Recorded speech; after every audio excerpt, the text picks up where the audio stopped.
All right, what's going on? First in Giants here. Let's do a little bit of an NFC East divisional roundtable recap. We are now on day 2 of the legal tampering period. The official day of free agency starts tomorrow. This is when you'll start seeing players taking visits, signing the contracts, and visiting their front office and their head coach, and maybe some players along the way. But this division already one of the toughest in the National Football League, with the Eagles as the defending world champions, as much as that pains me to say.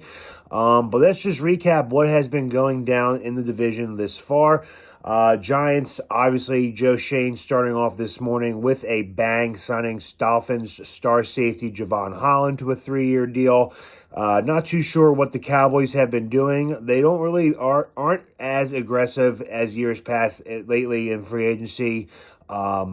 Since Stephen Jones has taken over, I guess he's preventing his dad from making the same mistakes he once made just years ago. The Eagles with a surprise, shocking trade earlier this evening, trading star safety Chauncey Gardner-Johnson to the Houston Texans for a guard that I believe was once a first-round pick in a couple drafts ago. And they're swapping, I believe, the 6th and 5th round picks. A surprise trade, nonetheless. Eagles fans, I know all my friends, they're Eagles fans, loved CJ, surprised and sad to see him go.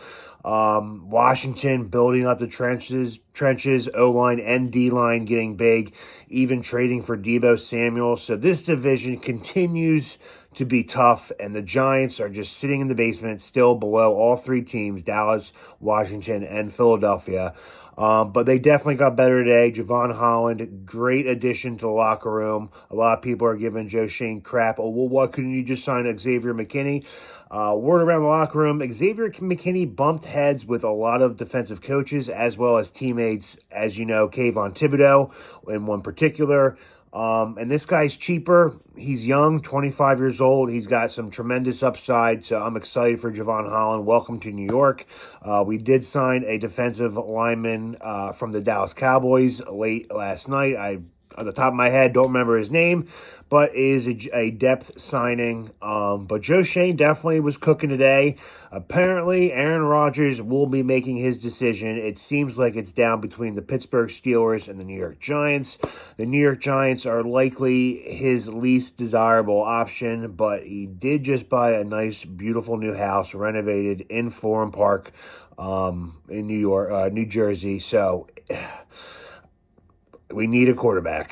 The Giants definitely need a quarterback, a bridge quarterback. Hopefully, they can get a quarterback in the draft that they want. Hopefully, they don't have to reach for someone that might not have been the top guy on their board. But it's between the Steelers and the Giants for Aaron Rodgers.